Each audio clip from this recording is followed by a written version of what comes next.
And I am extremely glad that people from all walks of life, representing the entire nation and the entire Pakistani society today are present here in this hall. I thought I'll break convention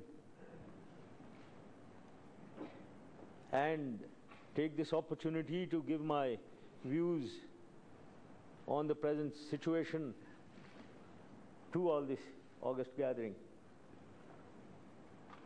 Today, ladies and gentlemen, indeed is a historic day. It has been an emotional, nostalgic day for me since the last 2 or 3 days. This is a milestone in the transition of Pakistan to complete essence of democracy.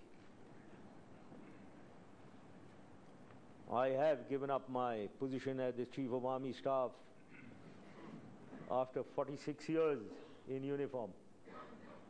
My life has been with the army and with the armed forces of Pakistan for almost the past half a century.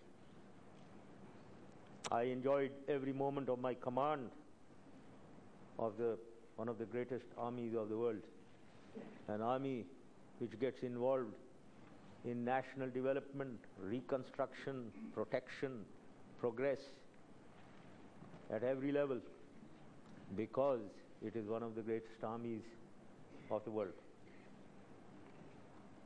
It has given me total loyalty, total commitment all along, wherever I have commanded, and especially for the last 8 years, where I was the Chief of Army Staff.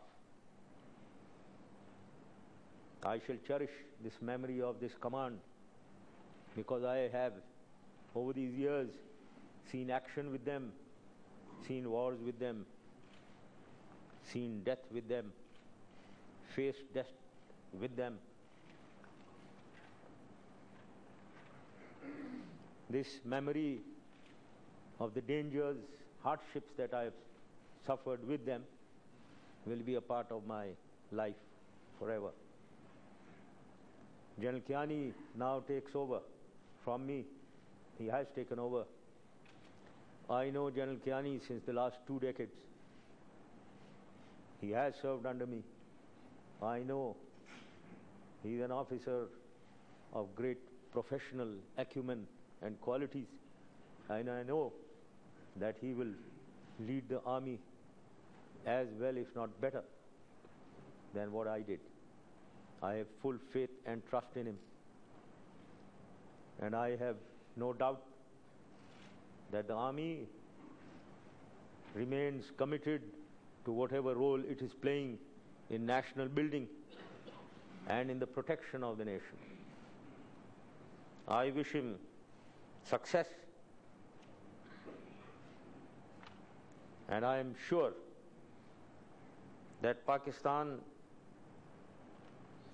will grow stronger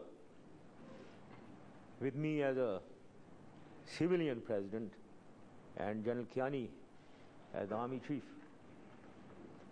This way we will be able to protect the honor and dignity of this nation and keep it on the sustained path of economic growth, inshallah, in the coming years. Ladies and gentlemen, we are in the 3rd stage of the democratic transition. Unfortunately, there has been great turbulence, especially in this 3rd stage.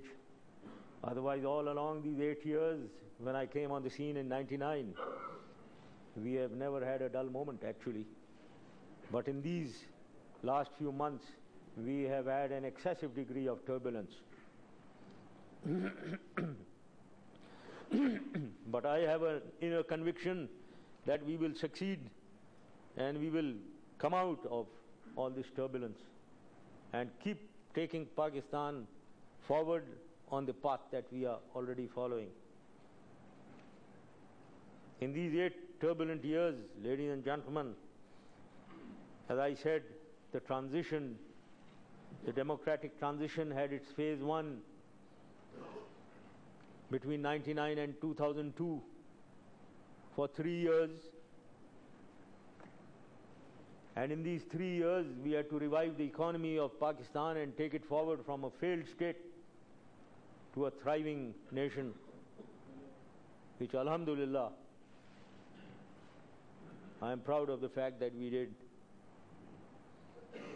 We toiled hard. We faced a lot of challenges, including the decision of 9/11 after 9/11, and including the confrontation and the standoff we had on our eastern borders for almost a year. At that time, I wore 4 hats. I was the president, I was the chief executive, I was the army chief, and I was the chairman, Joint Chiefs of Staff Committee. And I held authority, centralized authority within myself. That was the only way it was possible to take this nation forward and take it out of the dire straits that it found itself in 1999. The second stage came between 2002 and 2007. And this stage, I would like to say, we introduced the essence of democracy into Pakistan, which never was there. There was a label of democracy. Elections alone do not mean democracy. We empowered the people of Pakistan through the local government system which we introduced. We empowered them financially, administratively, and politically. We empowered the women of Pakistan. We gave them reserved seats and also the authority to contest against men, as a result of which 22% of our National Assembly today is women. And about 30% at the lowest level, at the Union Council level, are women, reserved seats.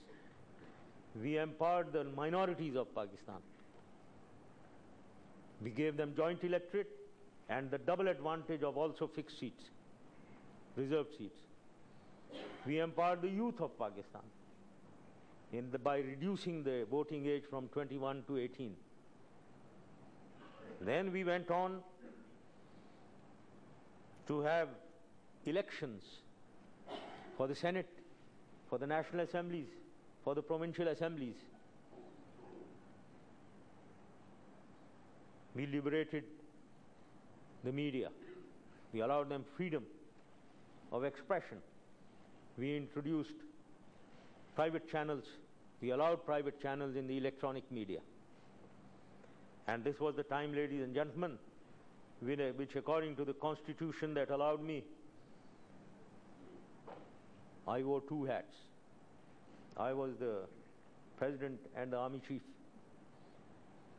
There were prime ministers functioning, chief ministers functioning, assemblies functioning, cabinets functioning.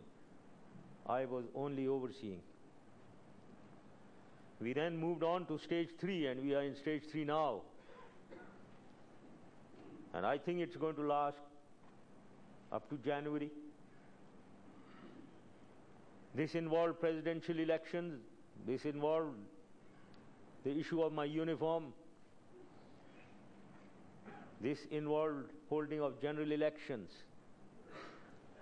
But unfortunately, this period has been most turbulent. And it carries on to be turbulent. But I think we are coming out of the storms. It is most unfortunate that some elements of the judiciary, the ex-Chief Justice, were trying to derail this third stage of democratic transition,